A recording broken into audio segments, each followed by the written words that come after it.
Nous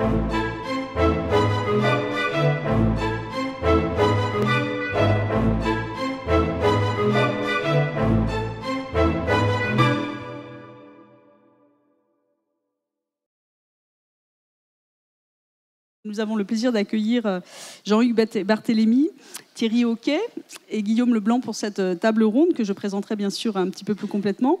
Alors on a vu hier que la critique de l'humanisme classique, celui en tout cas qui était promu par les Lumières, consistait peut-être à remettre en cause les distinctions sur lesquelles il s'était édifié.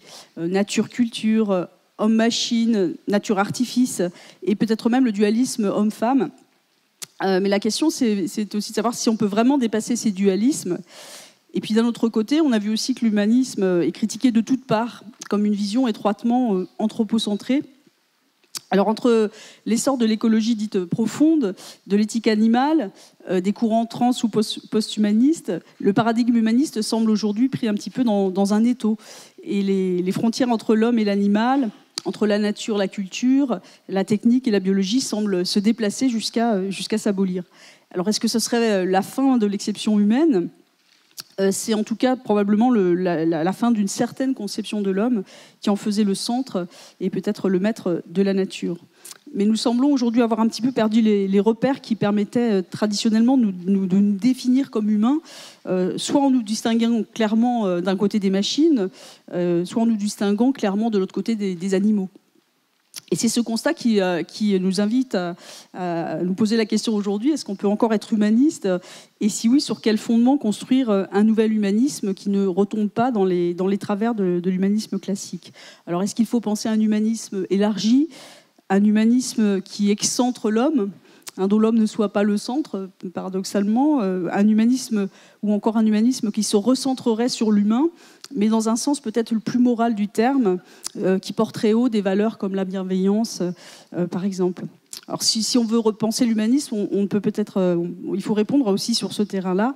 L'humanisme ne doit pas évidemment oublier l'homme non plus, même s'il doit se préoccuper d'autres choses, mais de l'homme dans ses conditions de vie concrètes, de travail, et dans sa dimension aussi éthique. Se soucier de l'autre, de son prochain, pour échapper peut-être à une forme de déshumanisation auquel parfois les conditions de travail et la vie en général nous posent. Alors pour débattre de cette question et voir quels peuvent être les visages d'un nouvel humanisme, on va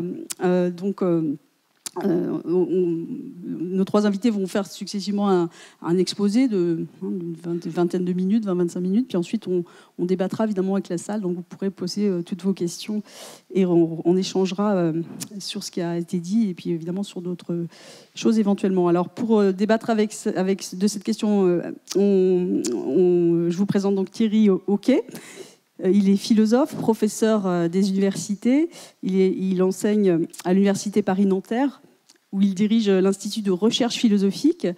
Il est spécialiste des sciences du vivant et de la philosophie des Lumières.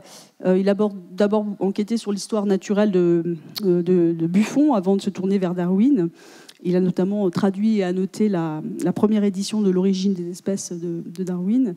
Il critique à sa manière la manière dont la culture prétend s'ancrer dans la nature et il s'attache à mettre en cause justement le fondement naturel de certaines catégories, comme par exemple celle de sexe. Et ses travaux portent à la fois sur la science de la vie, mais dans ses prolongements culturels. Lesquels sont les modèles de l'évolution, le concept de sexe en biologie, les rapports entre les machines et les organismes. Alors, il a écrit beaucoup de choses sur la question, des ouvrages sur Darwin, mais aussi un ouvrage qui s'intitule « Cyborg philosophie, pensée contre les dualismes » en 2016, « Sexus nullus ou l'égalité » en 2015, « Des sexes innombrables, le genre à l'épreuve de la biologie » en 2016. Notamment donc vous trouverez bien sûr tous ces ouvrages chez notre partenaire le Square, la librairie Le Square, donc je vous invite aussi à vous y rendre entre les sessions. Et puis Décide ou la liberté en 2017, donc un ouvrage, un essai sur la liberté. Nous accueillons aussi Guillaume Leblanc. Et il est philosophe et écrivain, professeur des universités. Il enseigne à l'université Paris 7 Denis Diderot.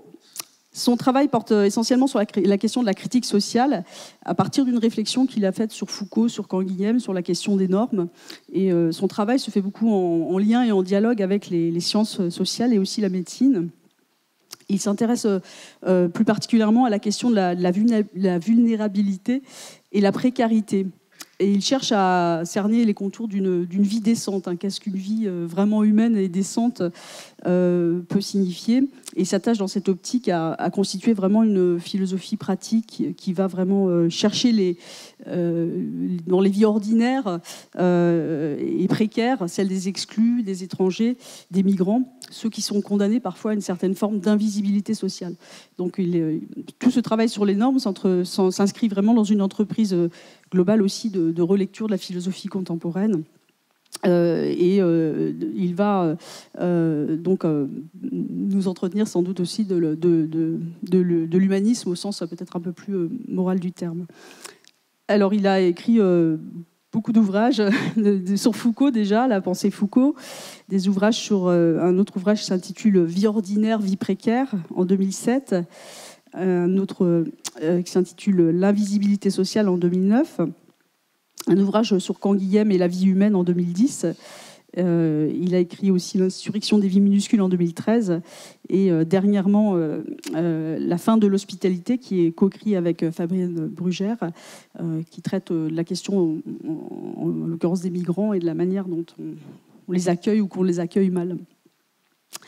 Et nous allons enfin écouter Jean-Luc Barthélémy. Donc Jean-Luc Barthélémy est docteur en épistémologie. Il est directeur du Centre international des études simondoniennes à la Maison des sciences de l'homme à Paris-Nord. Donc c'est un centre qui est rattaché à l'université. Il est chercheur associé HDR à l'université de Paris-Nanterre. Donc c'est un spécialiste de Simondon. Simondon, c'est un grand philosophe, penseur de la technique, un des rares philosophes qui a vraiment réfléchi sur la technique et en a fait une philosophie.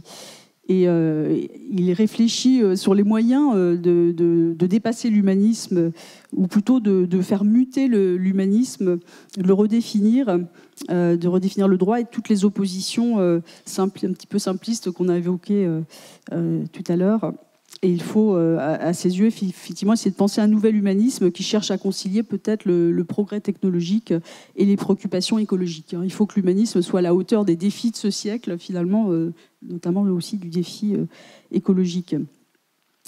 Alors, il a écrit beaucoup de choses sur Simondon, puisqu'il est vraiment spécialiste de Simondon, notamment Penser l'individuation, Simondon et la philosophie de la nature, en 2005.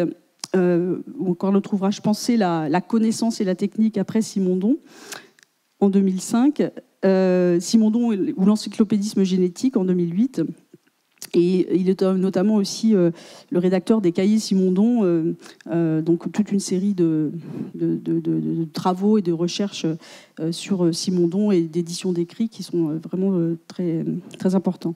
Et puis il vient de publier, ça vient de sortir depuis quelques semaines, La Société de l'invention pour une architectonique philosophique de l'âge écologique aux éditions Matériologiques 2018. C'est une petite maison d'édition que je vous invite à connaître parce qu'elle fait des publications vraiment très intéressantes et il nous entretiendra en particulier de certaines de ses thèses. Alors nous allons en fait commencer par Jean-Luc Barthélémy, puis nous écouterons ensuite Thierry Auquet et puis Guillaume Leblanc. Et voilà, donc je vous passe la parole et le micro. Merci Anne. Bonjour à tous, je suis très content d'intervenir ici sur un thème qui effectivement est central dans mon travail. Il était déjà central lorsque je travaillais sur Simondon et il est toujours central dans le nouveau livre par lequel j'essaie de reconstruire les grands pans de la philosophie en essayant d'aller au-delà de ce que Simondon avait pensé. Alors sur la question de l'humanisme, je défends pour ma part ce que j'appelle un humanisme décentré. Et quelqu'un d'ailleurs hier est intervenu aussitôt après la table ronde. Un monsieur a parlé avec insistance de la notion de décentrement. Et là je me suis dit, tiens, j'ai un copain dans la salle. Et alors cette théorie de l'humanisme décentré, elle est en lutte, dans une double lutte, avec ce que j'appelle l'idéologie du transhumanisme, qui pour moi n'est pas une philosophie, c'est tout au plus une idéologie.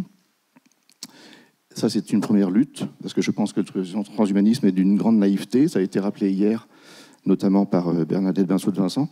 La plupart des transhumanistes ne savent pas ce qu'est la technique. Et je pense qu'ils sont non seulement naïfs, mais ils peuvent être dangereux, parce que la situation écologique qui est la nôtre peut être tout à fait aggravée par des idéologies comme la leur. La deuxième lutte que je mène, c'est celle contre l'humanisme classique. L'humanisme classique, alors il y a deux figures. Je distingue deux grandes figures de l'humanisme classique. Il y a un humanisme qui est anthropocentrique ou anthropocentriste, qui considérait que l'homme est au centre de l'univers, c'est-à-dire que l'homme est placé dans la nature. L'anthropocentrisme consiste à placer l'homme dans la nature et à ajouter qu'au sein même de cette nature, il est radicalement différent des autres êtres, parce qu'il est celui qui donne un sens à tout le reste. Alors, dans les religions, ça se traduit par l'homme comme image de Dieu, parce qu'il posséderait la raison qui le rendrait infiniment supérieur aux autres espèces. Donc, il y a une forme d'humanisme très classique qui est anthropocentrique et qui place l'homme dans la nature, en son centre, en vertu, par exemple, et notamment de sa raison innée, c'est-à-dire naturelle. Il y a une autre forme d'humanisme qui s'est développée à l'âge contemporain et qui a ses prémices chez Rousseau et Kant, parce que chez Rousseau et Kant, on a déjà l'idée moderne, voire contemporaine, l'idée que l'homme aurait certes la raison, mais en réalité, cette raison ne serait qu'un potentiel qui ne pourrait se développer, se réaliser, s'actualiser que par l'éducation. Ce qui fait qu'à partir de Rousseau et de Kant, et ensuite ça s'est accentué, il y a l'idée que l'homme serait non pas au centre de la nature par sa raison innée et déjà pleinement actualisée, mais il serait en fait le dehors de la nature. Il serait un être historique, c'est-à-dire un être qui est fait d'historicité, de culture, et donc pour lequel l'éducation est absolument centrale. Comme disait Kant, l'homme n'est que ce que l'éducation le fait de lui. Et donc, à partir de Kant, et puis ensuite, durant toute la pensée contemporaine, avec par exemple une grande figure qui est Sartre, on a cette idée que l'homme serait non pas le centre de la nature, mais le dehors de la nature, et donc à nouveau un être tout à fait à part. Donc, quelle que soit la position de l'humanisme que j'appelle classique, que ce soit un humanisme anthropocentrique ou bien un humanisme de l'historicité de l'homme qui se ferait lui-même au lieu d'être fait par la nature, à chaque fois, l'homme est un être tout à fait à part. Il est radicalement différent des autres espèces. Et ce que je conteste personnellement, à la suite de Simondon, c'est effectivement ce statut qui serait celui d'un être tout à fait à part. Alors, ça ne veut pas dire pour autant que je nierais une différence. Il y a bien une différence de l'homme, de même d'ailleurs que chaque espèce a ses spécificités. Simplement, il y a bien une différence très particulière de l'homme, sauf que cette différence, j'essaie vraiment de la penser à partir du cadre évolutionniste. Parce que pour moi, l'évolution n'est pas simplement une théorie. On dit toujours la théorie de l'évolution.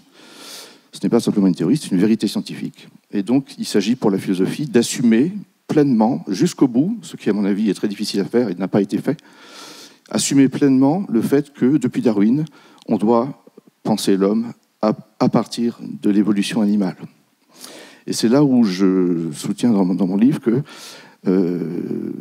lorsqu'on dit que la pensée évolutionniste finalement serait assez proche,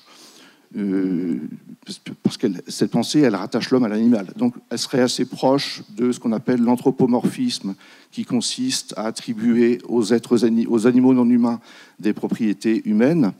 Eh bien, je pense que lorsqu'on rapproche la pensée évolutionniste de l'anthropomorphisme, on commet une erreur. On commet une grave erreur, car l'anthropomorphisme consiste en effet à attribuer aux animaux non humains des propriétés humaines. Donc on part de l'homme pour penser l'animal, en disant par exemple « mon chien a des émotions comme moi ». On part de l'homme pour penser l'animal, ça c'est l'anthropomorphisme, alors que la pensée évolutionniste, je pense que c'est là qu'il y a une vraie différence, elle part de l'animal pour expliquer la complexité humaine. Et ce qui m'intéresse dans la pensée évolutionniste, qui encore une fois n'est pas juste une philosophie, c'est d'abord une vérité scientifique qu'il y a eu évolution et que nous devons penser l'homme comme se construisant à partir de ce qui n'est pas lui, à partir d'autres espèces. Eh bien, lorsqu'on part de l'animal pour expliquer la complexité humaine, on est obligé déjà de reconnaître une certaine complexité de l'animal qui est l'origine de l'homme. Et c'est là que je pense que l'humanisme classique n'est plus tenable, parce qu'on doit penser cette complexité psychique, notamment des animaux, qui sont capables non seulement de sensations, mais aussi d'émotions. Et donc, personnellement, j'utilise les travaux de France Deval, ces travaux qui nous ouvrent les yeux sur cette complexité animale, d'où nous venons. S'il y a une complexité humaine, une surcomplexité humaine, c'est parce qu'il y a déjà une complexité animale. Donc l'humanisme que je défends est un humanisme qui, par exemple, cherche à reconnaître des droits aux animaux. C'est ce que j'appelle un humanisme décentré, ou bien même un humanisme de l'autre que l'humain. Alors, que veut dire humanisme dans ce cadre? On pourrait se dire, mais à ce moment-là, la notion d'humanisme disparaît. Je ne crois pas, parce qu'en fait, comme le disait déjà Simondon, l'humanisme est évolutif. Il est évolutif. Et qu'est-ce qui est permanent finalement dans l'humanisme? Ce qui est permanent, c'est sans doute la recherche libératrice de l'humanité des comportements. On pourrait dire aussi, ce qui est constant dans l'humanisme, c'est le combat évolutif contre les formes elles-mêmes évolutives d'aliénation. Et je pense qu'aujourd'hui, nous devons notamment nous libérer d'une forme d'aliénation qui, par exemple, se traduit par l'élevage industriel intensif. Je pense que la culture qui pratique l'élevage...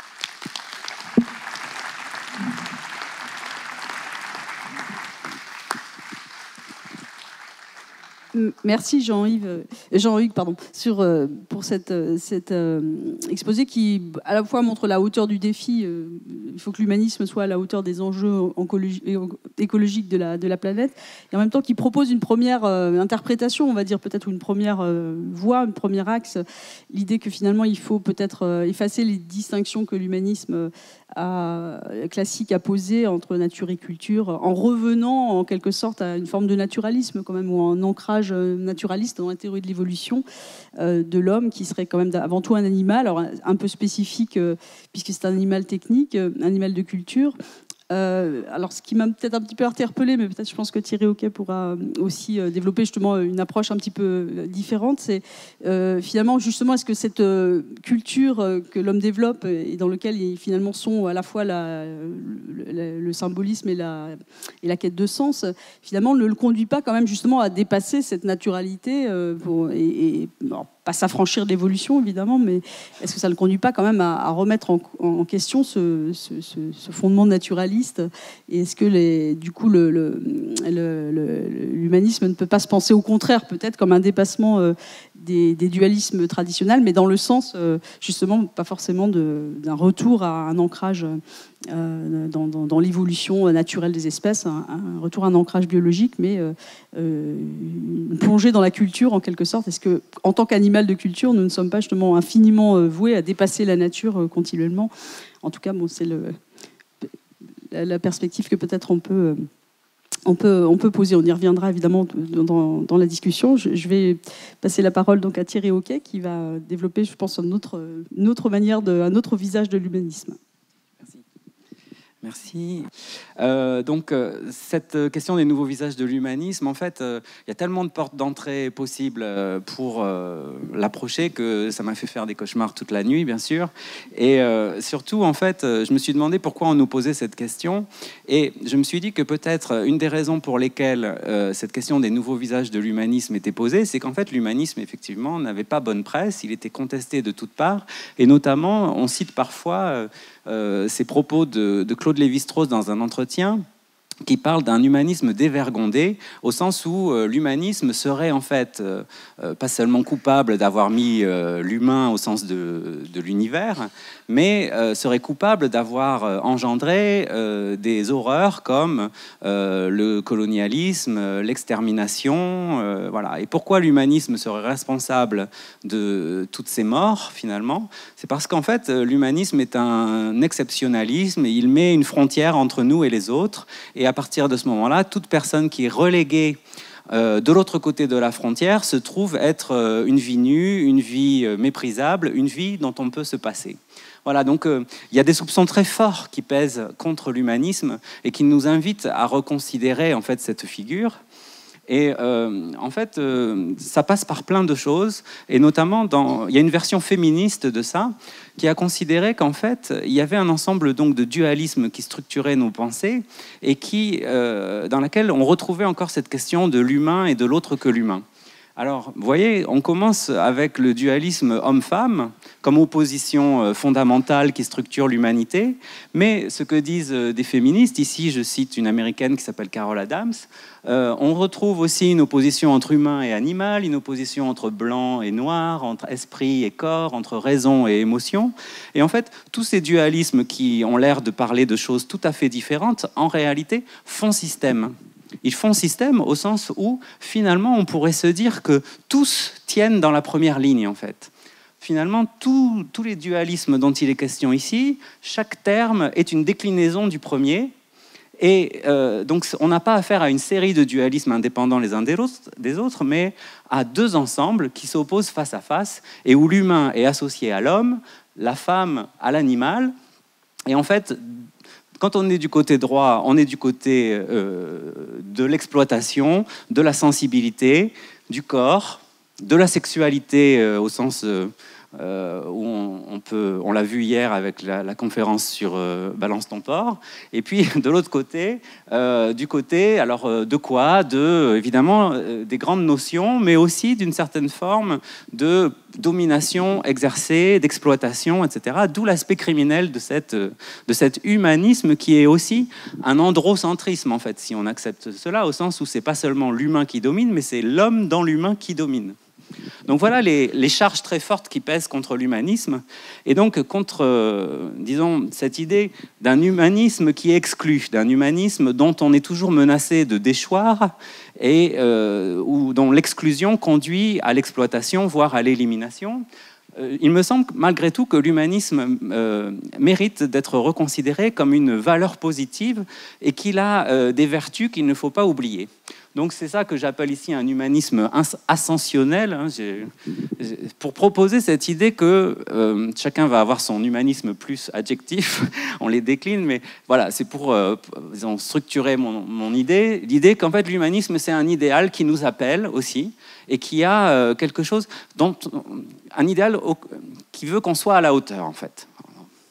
Alors, pour introduire ces nouveaux visages de l'humanisme, j'ai commencé par cette formule. On frappe à la porte. On est habitué à avoir, depuis qu'on est enfant, des histoires où on frappe à la porte. Et ça a quelque chose d'angoissant, en fait. Pour nous qui sommes dans la maison, on frappe à la porte. Qu'est-ce que c'est? Donc là, je vous mets l'exemple de la chèvre et les biquets, là, vous savez, où on voit le loup qui met patte blanche et on sait qu'il ne faut pas ouvrir la porte. C'est très important. Une autre histoire pour enfants qui est très importante pour moi, et où on frappe à la porte aussi, c'est l'histoire de la moufle. Vous vous souvenez? C'est une petite souris qui a froid, qui entre dans une moufle, et puis arrive, je ne sais plus, le lapin, oh, il frappe à la porte, il rentre, le renard, il rentre, l'ours, il rentre, et puis la moufle explose, en fait. Donc on a plein de raisons de penser que quand quelqu'un frappe à la porte, c'est très dangereux de lui ouvrir la porte. Et à ce moment-là, on se rend compte que, comment dire, quand quelqu'un frappe à la porte, il y a quelque chose de menaçant qui apparaît, un inconfort en tout cas, une inquiétude. Évidemment, vous voyez à quoi ça peut faire référence. Et je dirais que les premiers ou les premières qui frappent à la porte, ce sont les femmes, en fait. Ce sont les femmes. Elles frappent à la porte de l'humanisme. Alors, de différentes manières, elles ne sont pas toutes d'accord sur la manière dont il faut se positionner par rapport à l'humanisme, mais malgré tout... Alors hier, M. Ménissier a parlé d'une objection ad feminam, au lieu d'une objection ad hominem, vous voyez, et ça m'a fait réfléchir, en fait, parce que je me suis dit, mais que veut dire ad hominem, en fait? Est-ce qu'on peut l'employer pour une femme? Et en fait, oui, on peut l'employer pour une femme. On n'a pas besoin de dire ad feminam. En fait, ce que je veux dire ici, c'est que ad hominem renvoie à homo, et que homo est un mot qui désigne l'ensemble de l'humanité, d'accord? On en a d'autres exemples dans d'autres langues. En allemand, on peut dire Mensch, par opposition à man. On a en grec anthropos, qui est très beau, qui a donné anthropologie, qui est l'humain en général, et qui est par opposition à aner, andros, l'homme viril, masculin, ou homo en italien, je crois, entre aussi dans cette catégorie. Donc homo n'est pas synonyme de vir. Donc, une objection ad hominem, elle s'adresse à tout être humain, et pas simplement aux femmes. Aux hommes, pardon, aux hommes. Donc, on n'a pas besoin de dire ad feminam pour une femme. Donc, et en fait, le fait que M. Ménissier ait fait ce lapsus, que j'ai trouvé très intéressant, indique qu'il y a un piège dans homme, en fait, qui n'existe pas dans homo, justement. Homme, c'est un faux universel, comme man en anglais, on dit man, the man, non? Man, ça désigne une partie de l'humanité, comme homme, en fait. Et on voit un ensemble de ces ambiguïtés liées au terme d'homme dans le fait que, par exemple, Rousseau peut écrire dans les Mille, « En tout ce qui ne tient pas au sexe, la femme est homme ». Alors ça veut dire quoi en fait? On voit bien que si la femme est homme, ça veut dire que la femme est un être humain, d'accord? Mais en même temps, avec cette référence au sexe, qui indique qu'il y a une différence, on a l'impression que homme ici fonctionne comme la base continue, à partir de laquelle la femme se différencierait par quelque chose qu'on appelle le sexe. Et en fait, il n'y aurait pas deux sexes, en fait, il n'y aurait qu'un sexe. Le sexe, c'est le sexe féminin, c'est-à-dire la différence qui fait que les femmes ne sont plus dans homme, avec cette ambiguïté sur ce que c'est homme. Et effectivement, on retrouve cette ambiguïté dans le fait que Buffon, en 1749, écrit une histoire naturelle de l'homme, où il s'agit de décrire l'humain dans toute sa richesse, anthropologique, anatomique, physiologique. Et puis, au début du 19e siècle, en 1803, Moreau de la Sarthe écrit une histoire naturelle de la femme, qui parle bien sûr de la physiologie féminine, de l'anatomie féminine, etc. Mais du coup, l'histoire naturelle de l'homme au sens restreint, elle n'a jamais été écrite, elle. Voilà. Donc il y a ces ambiguïtés en fait, qui traversent l'humanisme et qui fait que quand on dit « les hommes ont la parole », c'est pas comme le disait M. Barthélemy en disant l'humanité est un être de langage, en quelque sorte, et pas seulement, mais... Voilà, les hommes ont la parole, ça veut dire qu'effectivement, ben voilà, il y a Madame Essidieu qui préside, puis les hommes ont la parole, autour on parle, on est là, les mecs, il y a cette idée qu'il y a un monopole de la parole aussi qui se fait autour de cette ambiguïté fondamentale autour de qui est homme en fait. Qui est homme? Vous voyez cette phrase de Lévi-Strauss encore, tout à fait symptomatique, hein? Le village entier, parti le lendemain dans une trentaine de pirogues, nous laissant seuls avec les femmes et les enfants dans les maisons. Dans les maisons abandonnées, voilà. Donc, c'est une phrase très connue parce ça fait partie des lapsus, en fait. C'est comme ad feminam, ce sont des lapsus, en fait, par lesquels, oui, on sait bien que homme, avec une majuscule, inclut l'ensemble de l'humanité. Sauf que quand on l'utilise, très vite, on glisse, en fait. Hein. Donc, quelle serait la solution logique par rapport à ça? La solution logique voudrait qu'en fait, on garde homme, puisque c'est le transcript de homo, pour parler de l'humanité dans son ensemble, et qu'on trouve un mot pour désigner les hommes en partie restreinte, quoi. Donc, j'ai proposé les gommes ou les pommes, enfin, vous pouvez en imaginer d'autres. En fait, c'est très difficile, mais on peut imaginer, qui désignerait spécifiquement les mâles humains, en fait. Comme ça, quand on parlerait des hommes, on saurait qu'on parle des homos, en fait, de nous tous. Donc, comme ça marche pas, en fait, on voit bien si on se met à dire les pommes, les gommes, ça va. Donc, on dit les humains, en fait. On va plutôt abandonner homme aux hommes et on va parler des humains, des êtres humains, des humains. Et c'est ce qu'on fait quand on parle d'humanité, par exemple.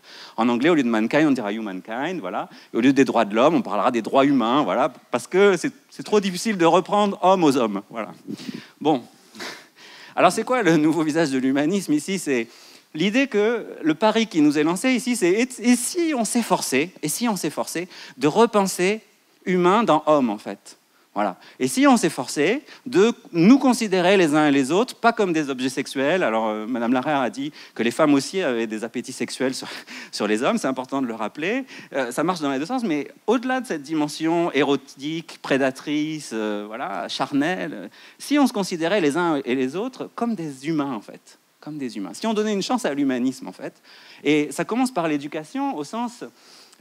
où finalement j'ai l'impression, moi, enfin, qu'on élève rarement des enfants, et on élève d'abord des garçons et des filles, et que ça correspond souvent, bien sûr, à peut-être à un désir de ces enfants, et il ne faut pas les neutraliser, bien sûr, hein, mais malgré tout, nous, en tant que parents, en tant qu'éducateurs, la responsabilité qui nous est commise, en quelque sorte, d'élever l'enfant à hauteur d'humanité. Voilà. Et c'est-à-dire, au-delà des camions, des poupées, des miroirs et des, je sais pas quoi, des billes ou des ballons de foot, voilà, dire il y a autre chose en fait. Et on a plein de manières d'éduquer l'enfant à hauteur d'humanité. Voilà, les sciences, par exemple, en font partie, la nature en fait partie. Il y a plein de choses qui ne sont pas genrées, marquées, et qui sont finalement des choses qui sont relativement sous-jouées dans notre rapport à l'éducation. En gros, nous n'élevons pas les enfants comme des êtres humains. Nous les élevons d'abord comme des garçons et comme des filles. Et je pense qu'il y a un problème aussi qui se retrouve ensuite au niveau de la société. Parce que quand on nous dit qu'il faut mettre la parité à tous les niveaux de la société, c'est très important aujourd'hui. Mais en fait, si on fait l'économie d'un travail sur l'éducation, eh bien, ce travail paraît artificiel. On a l'impression qu'il s'agit de quotas, de choses qui rompent en quelque sorte la justice naturelle et qui voudraient qu'on s'attache uniquement aux compétences. Mais en fait, si on ne commence pas dès la naissance, j'allais dire dès avant la naissance, parce qu'il y a l'infanticide des petites filles, l'infanticide sélectif qu'on pratique dans certains pays, dans certaines cultures, et il y a aussi la manière dont on accueille les enfants dans une chambre rose, dans une chambre bleue, avec voilà, tout un binarisme de genre qui vient écraser en fait l'humanité des enfants. Une autre question que j'ai posée donc, dans le livre Sexus Nullus, qui a été rappelée, c'était la question de, finalement, pourquoi l'État a-t-il besoin de connaître notre sexe? C'est-à-dire, pourquoi est-ce que l'État ne nous considère pas justement comme des êtres humains? En fait, aujourd'hui, le fait qu'il y ait notre sexe sur les papiers d'identité, ça ne sert à pas grand-chose. Ça sert peut-être à qu'on soit reconnu plus facilement, je ne sais pas, à l'aéroport peut-être. Mais en vérité, le sexe, aujourd'hui, ne sert plus à rien à l'État, ou très peu. Il sert à mesurer les inégalités liées au sexe, en fait. Donc, en fait, si on se dit que les inégalités ont été produites par le fait qu'il y ait justement cette sexation des enfants dès la naissance, à ce moment-là, c'est un cercle vicieux, en quelque sorte. Aujourd'hui, le droit nous considère comme des sujets humains. Il n'y a plus de référence au père, aux mères dans le droit de la famille, par exemple. Ce sont les parents. Voilà. Il y a plein d'éléments comme ça où le droit a finalement... les femmes n'ont plus besoin de l'autorisation de leur mari pour ouvrir un compte en banque. Vous voyez, il s'est passé plein de choses au cours du XXe siècle qui ont neutralisé le droit et qui l'ont, je dirais, au lieu de neutraliser, qui est un terme qui fait peur, je dirais qui ont humanisé le droit, c'est-à-dire qui ont considéré que les citoyens étaient des êtres humains avant d'être des êtres sexués. Et ça a été très important. Et le droit nous montre la voie aujourd'hui. Le sexe d'état civil ne sert plus à rien puisqu'en fait, on vote tous pareil, on peut tous se marier les uns les autres indépendamment de notre sexe. Il n'y a plus ce marqueur sexuel qui était déterminant dans le droit jusqu'à très récemment, en fait. Voilà, ça c'était la fin de la première partie de mon exposé. Qui frappe à la porte? Les femmes. Deuxième partie de mon exposé, c'est ce que j'appellerais ici les presque humains. Les presque humains, c'est toutes les formes. Alors là, je vais entrer dans un autre univers. Là, on était dans du très politique, très concret, très comment dire, impliquant pour les personnes. Les presque humains, là, je vais vous parler de fiction, de science-fiction, de choses dont on a l'impression que ça ne parle pas de nous, mais en fait, ça parle tout le temps de nous, sinon ça ne nous intéresserait pas. Donc les presque humains, ce sont ces formes bancales qui nous ressemblent un peu, mais pas totalement, qui frappent à la porte et qui disent bah, « moi aussi, je suis humain » ou « j'aimerais prendre ta place d'humain ». Enfin voilà, c'est ça que je voudrais inquiéter. Si vous avez Gollum, en fait, qui est l'humain déchu, et l'humain déchu, en fait, on a l'impression, vous savez ce qui caractérise ce personnage? C'est un personnage du Seigneur des Anneaux, non? Il est obsédé, en fait. Il est obsédé, vous voyez, ses yeux écarquillés, là. C'est un addict, en fait, un intoxiqué, voilà, c'est ça. Donc, déjà, on a un premier indice, en fait. L'intoxication, l'addiction, elle nous déshumanise. Elle a quelque chose de déshumanisant qui fait peur. Elle nous fait déchoir, en fait. Donc, il y a les premiers presque humains, je dirais, ce sont des personnages de déchus. Ils ont été humains à un moment, et puis ils ont perdu. Il y a un moment où il y a eu un blocage, un ratage. Donc, le blocage ou le ratage, on le voit très fort avec la question de toutes les figures de zombies qu'on voit dans la culture, les morts-vivants, vous voyez.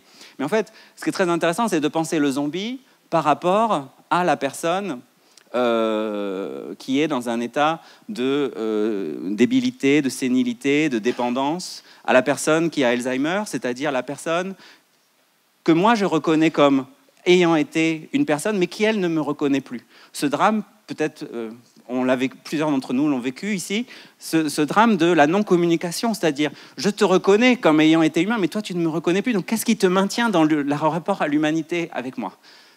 Et donc, les zombies, pour moi, c'est ça. C'est-à-dire, en fait, il y a bien sûr le mort-vivant qu'on ne connaît pas qui arrive, mais il y a aussi la personne qu'on a aimée et qu'on reconnaît sous cette forme, en fait, zombifiée.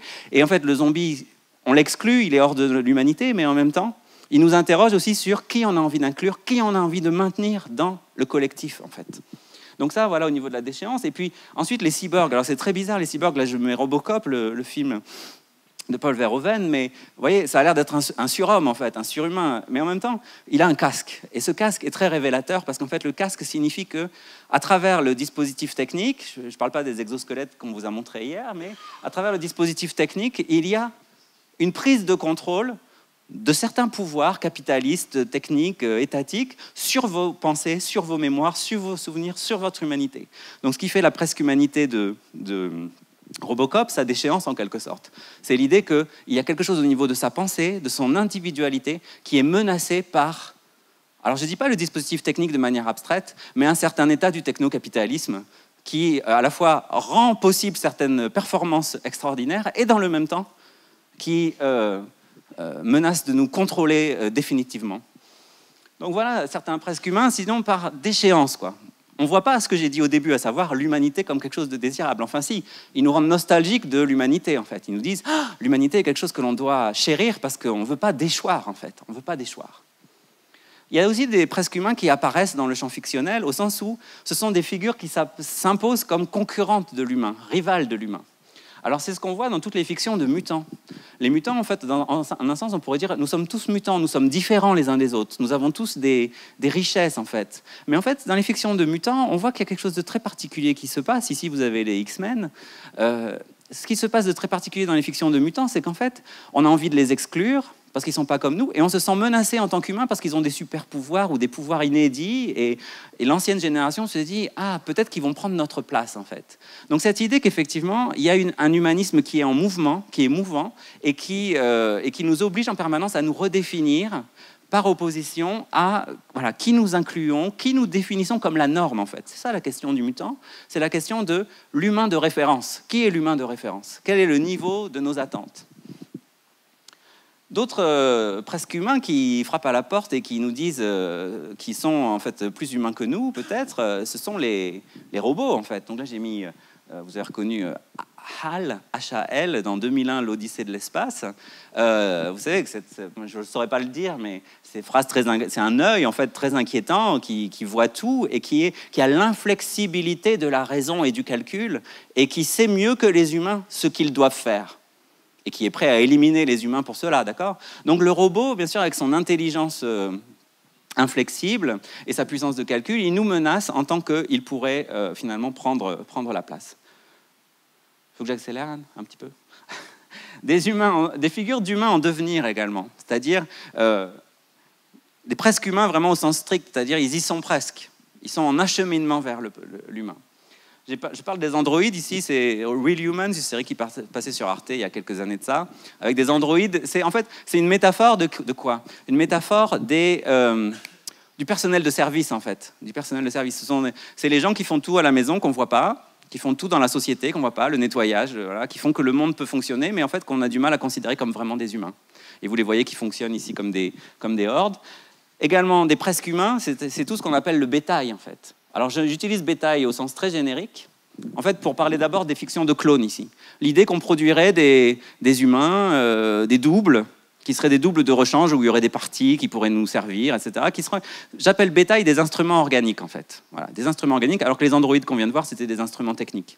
Instruments organiques, ça veut dire quoi? Ça veut dire, est-ce qu'on peut instrumentaliser des formes de vie pour nous servir? Et en fait, dans toutes ces histoires, on voit toujours que ce sont des créatures qui ont été conçues comme des moyens, les androïdes, les clones, etc., mais qui tout à coup prétendent être des fins pour elles-mêmes. Les histoires de clones, c'est toujours des clones qui se rebellent, en fait, qui ne veulent pas finir à la boucherie et qui disent « mais je suis un individu comme toi ». Et j'appelle ça du bétail, les clones, Parce que précisément, c'est ce qui se passe un peu avec toute la question de l'éthique animale. On a instrumentalisé des formes de vie qui tout à coup protestent et en quelque sorte elles ne frappent pas à la porte, mais elles beuglent ou elles couinent et elles nous disent mais moi aussi je veux vivre. Hein, qui es-tu pour... Elles nous interrogent sur notre statut, notre droit à les exploiter. Donc on voit qu'on a ici toute une réflexion critique sur la forme de l'humain qui passe par une réflexion sur l'humain comme espèce technique, l'humain comme espèce symbiontique. Nous ne sommes pas une humanité autonome, en fait. À l'intérieur de nous, par exemple, nous fonctionnons parce qu'il y a toute une flore intestinale qui nous hybride, en quelque sorte, qui nous met en coexistence avec d'autres espèces invisibles, en quelque sorte. Pour être humain souverain, eh bien, nous reposons sur tout un système qui est à la fois un système technique au sens très large que M. Barthélémy a défini, et puis un système de coexistence interspécifique qui fait que le monde, pour nous, est vivable. Donc... pour terminer, les presque humains, il me semble, nous permettent de redéfinir un anthropocentrisme. Monsieur Bumney, qui est là-bas dans un contre-jour splendide, vous en parlera ce soir, et ça boucle sur, disons, la fin de la journée. Mais elles définissent un anthropocentrisme au sens où, je dirais, ils sont anthropopètes, en jouant sur les mots. Ils désirent l'humain, ils sont attirés vers l'humain, et ils nous indiquent ça de deux manières. Il nous indique d'abord que certains d'entre eux veulent être humains. Ils frappent à la porte, je disais. Moi aussi, je veux faire partie du nous. Moi aussi, je veux faire partie du collectif humain. Mais certaines autres figures, elles, s'en fichent complètement des humains. Et elles nous font réagir, nous. Elles nous montrent en une autre manière, de quelle manière l'anthropocentrisme est désirable. C'est qu'elles nous font comprendre à quel point nous désirons l'humanité en nous. Voilà, merci. Donc la question, c'est pas seulement quelles sont les limites de l'humanisme, mais aussi quelles sont les frontières de l'humanisme et de l'humain. C'est pour ça que je parlais de brouillage de repères. On ne sait plus aujourd'hui exactement comment définir l'humain. On ne sait plus comment exactement donc les différences par lesquelles on le définissait les différences qui permettaient de poser vraiment et d'asseoir en quelque sorte la définition de l'humanisme s'effrite pour le moins, à commencer par la différence des sexes, mais aussi le rapport avec la machine, puisque toute la pensée et la réflexion que tu as esquissée, mais qui est vraiment développée dans ton livre sur les cyborgs, sur le rapport à la machine, effectivement, la frontière entre l'homme et la machine tend aussi dans notre imaginaire aussi, pas seulement dans la réalité, à peut-être ne plus être aussi ferme. Et donc tous ces presque humains ou tous ceux qui frappent à la porte de l'humanité nous interrogent aussi évidemment sur du coup notre humanité. Alors c'est pour ça que peut-être, en tout cas c'est une troisième voie possible. L'idée, on a vu qu'on pouvait avoir un humanisme un peu décentré, excentré. On voit qu'on peut avoir un humanisme qui dépasse toutes les limites et les frontières, qui refuse en tout cas ces dualismes traditionnels. Peut-être qu'il y a une troisième voie qu'on peut aussi esquisser. Alors évidemment ces voies, ce sont des voies possibles d'exploration, ce ne sont pas des réponses définitives et dogmatiques, mais peut-être une troisième voie, ce serait peut-être se recentrer sur un humanisme peut-être plus moral et revenir à ce sens premier de l'humanisme. On avait invité dans l'abécédaire Fabienne Brugère qui devait traiter la lettre B comme bienveillance, et j'ai regretté qu'elle ne puisse pas être parmi nous, elle s'en excuse, mais elle n'a pas pu être présente, parce qu'il me semblait justement que dans l'humanisme, il y a aussi une sorte de vocation morale de l'humanité. En tout cas, il y a aussi, alors peut-être qu'il faut, en tout cas c'est une troisième voie peut-être possible, se recentrer sur les valeurs humaines de l'humanisme, et peut-être que ça serait, peut-être pas la voie de salut, mais en tout cas une voie possible de réflexion. Et pour en parler, je vais passer la parole à Guillaume Leblanc. Merci beaucoup Anne. Donc je vais prendre moi aussi mon couloir dans ce stade improbable où nous nous retrouvons aujourd'hui, en essayant de revenir aussi sur l'idée que Thierry a développé des presque humains, peut-être dans une autre perspective plus sociale, les conditions qui font que des vies sont appréhendées comme plus humaines que d'autres. Et donc je partirai simplement de ces deux éléments finalement qui doivent nous étonner tout de suite sur ce qu'est l'humanisme. C'est qu'au fond, quand on réfléchit à la notion d'humanisme, on est tout de suite pris devant une espèce de vertige, d'étonnement. Mais au fond, qui sont ces humains qu'il faut redoubler d'un geste comme ça doctrinal qui viendrait les englober, les circonscrire dans une disposition peut-être morale, politique, culturelle. Pourquoi faut-il redoubler l'humain par l'humanisme ? Ça, c'est une question, je crois, très, très importante. Et forcément, quand on se pose cette question, pourquoi faut-il redoubler l'humain par l'humanisme ? on a le sentiment tout de suite qu'il s'agit avant tout d'essayer de stabiliser l'humain, de dire au fond, ah bah tiens, ça c'est l'humain, ça c'est de l'humain, ça c'est pas de l'humain, et on revient au partage dont Thierry a parlé à l'instant, comme si il y avait quelque chose qui se soustrayait à cette possibilité même de définir l'être humain. Comme dans les méditations métaphysiques, lorsque Descartes voit passer rapidement de la fenêtre ces personnes dans la rue, et qu'il se demande si ce ne sont pas peut-être des chapeaux au fond surplombant des balais ou un petit dispositif comme ça pour faire croire que c'est des humains, mais peut-être ce ne sont pas des humains. Peut-être ne sommes-nous pas des humains, et qu'est-ce que ça fait que de poser cette question? Alors je voudrais, dans le temps qui m'est imparti, au fond développer 4 points. Donc, je suis désolé d'ailleurs un peu dogmatique de ces 4 points, mais je dirais premièrement que l'humanisme n'est pas une doctrine. L'humanisme n'est pas une doctrine, n'a jamais été une doctrine, et je pense ne sera jamais une doctrine. Deuxième point, l'humanisme, au fond, c'est d'abord une catégorie. C'est d'abord une catégorie et susceptible donc d'une histoire. Donc, il faut faire l'histoire de la catégorie humanisme. C'est mon deuxième point. Troisième point, l'humanisme est un problème. Ce n'est pas une doctrine, mais c'est un problème. C'est un problème pratique qui se pose justement sur les conditions de la vie humaine. Et au fond, quatrième point, si ce n'est pas une doctrine, et je refermerai ma petite boucle narrative, si ce n'est pas une doctrine, c'est peut-être une option. Et je procéderai donc à un traitement déceptif de l'humanisme, non pas comme une doctrine, mais comme une option. Et c'est ce que je voudrais essayer de suggérer. Alors, ce n'est pas une doctrine, on l'a dit, cela va de soi. Aussitôt qu'on veut saisir une essence de l'homme, on est renvoyé un propre de l'homme, on est des propriétés, une disposition, on est renvoyé à toute une série de partages qui sont des partages à l'intérieur des humains, entre effectivement hommes et femmes, blancs et noirs, civilisés et sauvages, mais qui sont aussi des partages à l'extérieur des humains, entre hommes et animal, entre hommes et machines, de telle sorte que tous ces partages construisent des normes de délimitation qui sont en même temps des processus d'exclusion.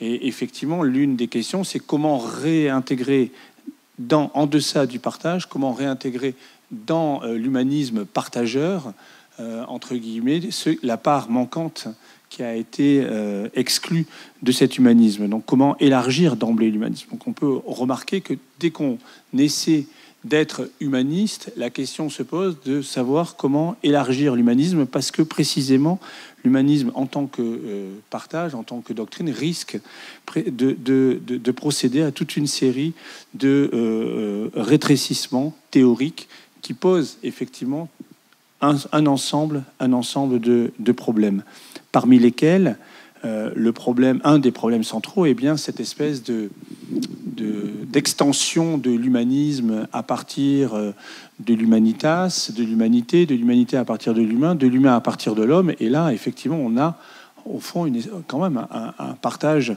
sur lequel il nous faut nous étonner, qui est cette espèce de partage homme-femme, dans la mesure où homme, c'est à la fois l'être générique et l'être spécifique.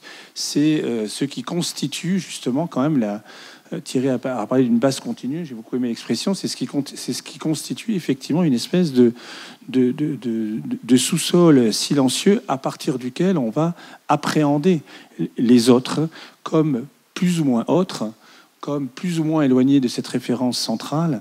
Et tout comme on pourrait imaginer qu'il faut redéfinir homme par pomme ou par d'autres termes de cette nature, on pourrait aussi essayer de procéder au mouvement inverse, mais c'est exactement la même logique, de dire au fond que il nous manque un terme générique, un terme neutre, qui ne soit ni homme ni femme, mais qui serait un autre terme pour désigner justement en quelque sorte le genre humain. En réalité, dès que nous essayons de penser quelque chose comme une unité du genre humain, nous sommes renvoyés quand même à cette disposition silencieuse du genre masculin qui intervient même dans la définition de l'humanité en général. Donc là, il y a une forme de problèmes immanents au statut de l'humanisme comme doctrine. Alors peut-être qu'il faut donc essayer de déconstruire la notion d'humanisme pour la faire apparaître comme une catégorie historique. Et c'est vrai que le terme d'humanisme, dont on pense qu'il est en fait une espèce d'invention de la Renaissance pour qualifier les anciens, est en réalité une invention qui a une double datation en quelque sorte. C'est d'une part, dans un sens philanthropique du terme, le terme apparaît en 1765. Il désigne, pour désigner l'amour général de l'humanité. Donc là, effectivement, on a une espèce d'équivalence entre humanisme et philanthropie, qui va donner lieu d'ailleurs à un nouveau terme dans les années 1830, le terme d'humanitarisme, qu'on retrouve dans la langue quand on parle d'humanitaire, etc. Et la notion d'humanisme, donc, a une deuxième définition, enfin une deuxième invention, c'est celle du dernier tiers du 19e siècle. L'humanisme devient ce mouvement culturel, littéraire, intellectuel, référé au XIVe, XVe, XVIe siècle, de redécouverte de la culture des anciens, de la culture des classiques, des humanités, justement. On associe à des auteurs comme Pétrarque, par exemple, l'idée d'une retraduction des anciens. Donc c'est intéressant parce que c'est, au fond, c'est un processus, en quelque sorte, c'est une maison à trois niveaux, l'humanisme. On a un niveau 19e siècle qui redescend à l'étage d'en dessous, c'est-à-dire à un moment où on est, disons, dans ce qu'on appellerait la Renaissance, et puis ce moment-là lui-même redescend encore au rez-de-chaussée, la culture antique, pour faire rejaillir un sens classique, le sens des humanités, le sens d'humanitas, qui désigne dans la culture ancienne, au sens large, chez les Romains en particulier, qui désigne au fond une espèce d'humanisation par la culture, par opposition, et donc qui vient qualifier le civilisé. Le terme de civilisation est très très important ici, qui vient désigner le civilisé par opposition au sauvage. Le sauvage peut faire partie du genre humain, mais il ne peut pas faire partie de l'humanité parce qu'il lui manque cette culture par laquelle justement l'humanitas va se constituer comme une certaine disposition de culture. Donc ça, c'est, au fond, qu'est-ce que c'est que l'humanisme? Je dirais donc, c'est d'un point de vue historique, c'est un dispositif. C'est un dispositif d'appréhension de l'humain comme humain, et c'est une reconstruction donc historique d'une valeur qui passe souvent pour être transhistorique. Il est donc très important de se dire, de s'étonner tout simplement, de se dire, ah ben oui, à la Renaissance, avec Erasme par exemple, il n'est pas question d'humanisme, il est question... Alors de quoi est-il question à ce moment-là? Comment peut-on essayer d'enlever la catégorie pour relire ces textes d'une autre manière? Enfin, au fond, je dirais que l'humanisme n'est pas une doctrine, c'est une catégorie historique qui fait que c'est la construction d'un dispositif.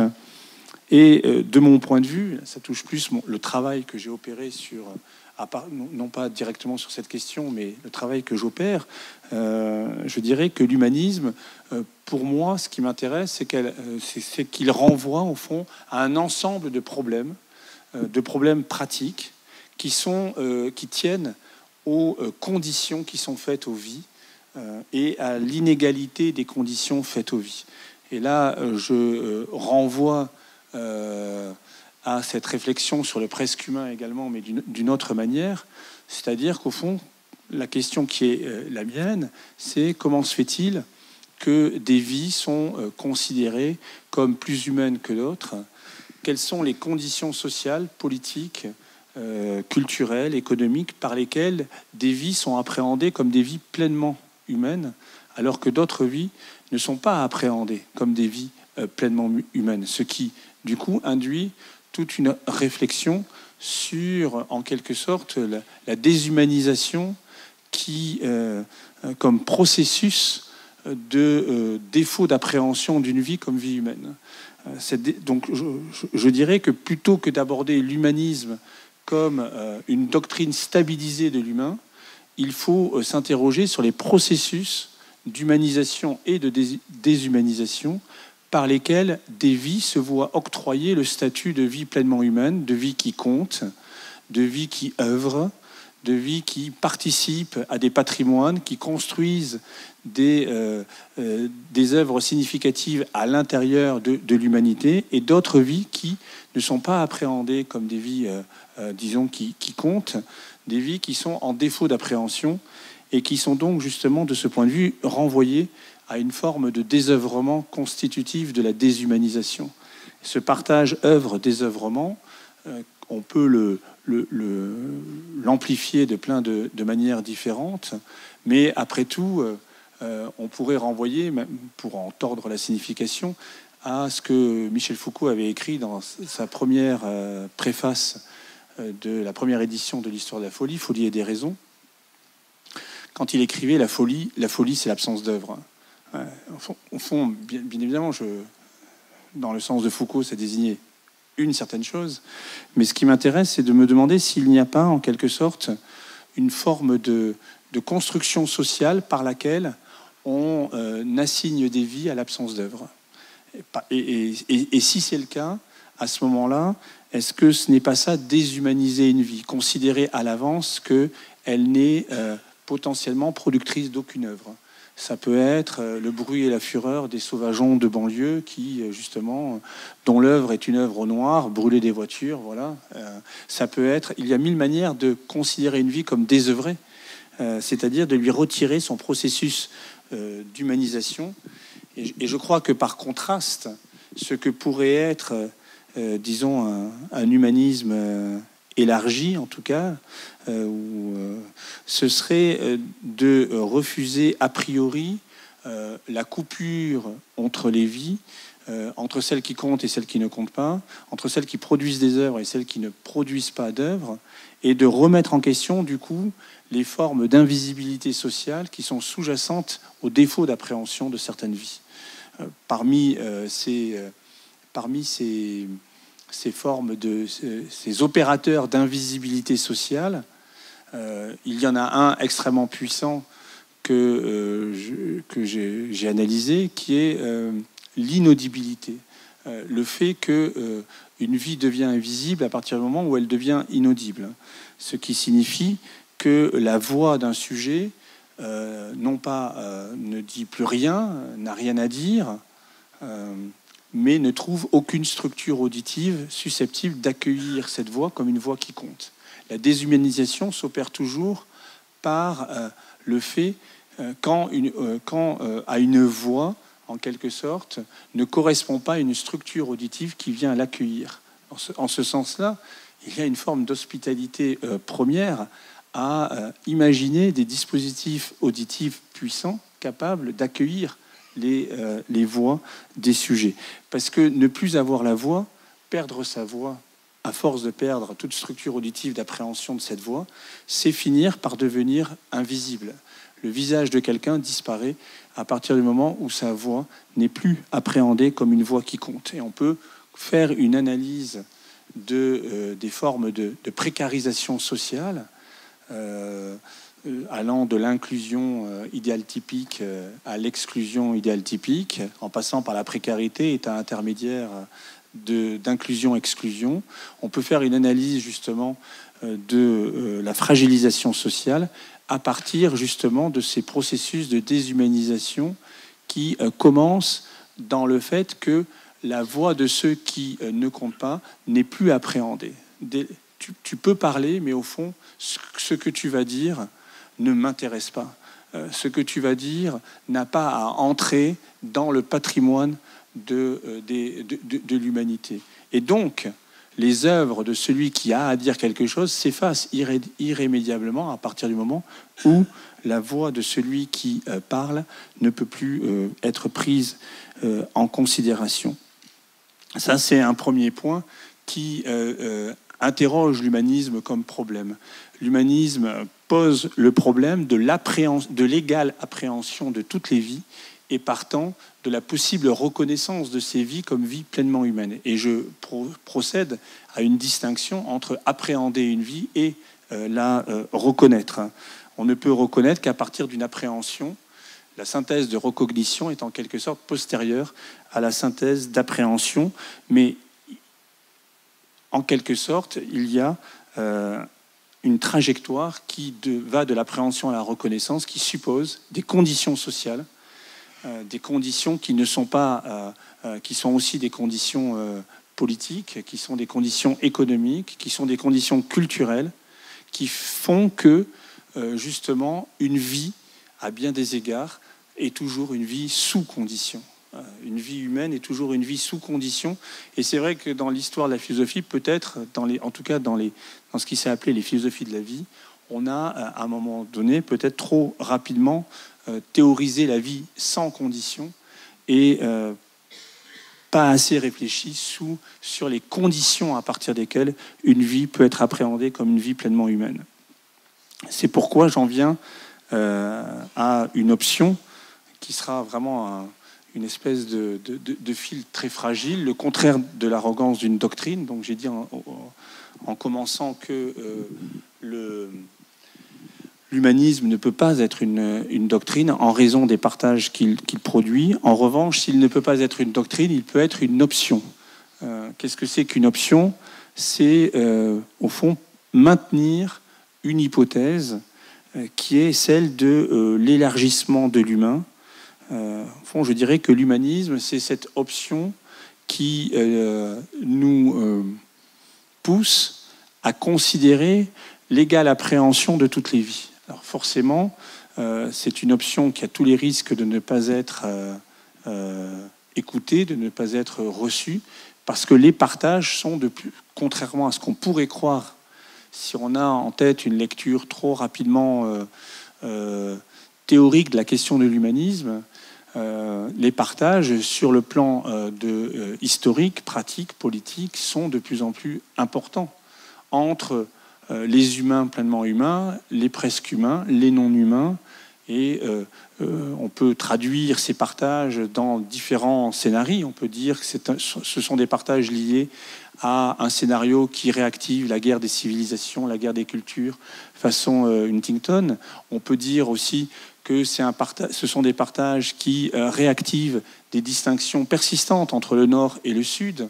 On peut décliner tous ces partages-là, mais je crois que l'une des tâches qui est la nôtre, c'est précisément de maintenir l'option de l'égale appréhension des vies comme vies pleinement humaines, ce qui pose d'ailleurs la question de la traduction. Comment on peut traduire une forme de vie insérée dans une culture, dans une autre forme de vie. Question de la traduction qui est une question essentielle à mon avis pour poser les bases de l'option humaniste. Je terminerai juste sur, pour moi, ce qui fait peut-être un retour à l'histoire de la philosophie. Je pense que dans l'histoire de la philosophie, cette option a pu être dessinée ici et là, en pointillé, dans un certain nombre de textes. Et je ne veux pas du tout, je ne terminerai pas par une liste à la Prévert, ce qui n'aurait pas grand sens. Je terminerai simplement, et je ne veux pas non plus, en citant certains auteurs, dire ces auteurs-là, ils sont pleinement humanistes, pas du tout.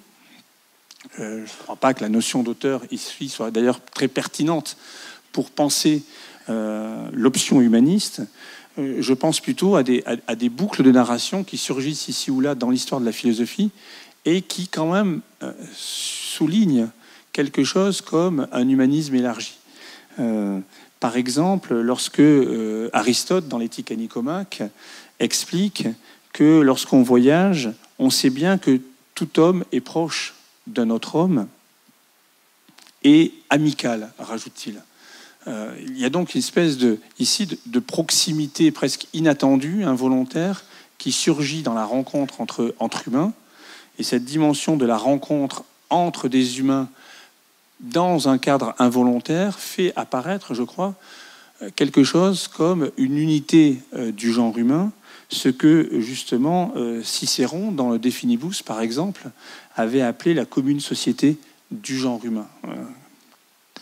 Expression qui peut sembler très, très normative et très arrogante, et que pour ma part, je retraduis en petite option fragile et narrative de ben oui, nous ne sommes pas forcément aussi séparés les uns des autres que nous le pensons, que nous le croyons.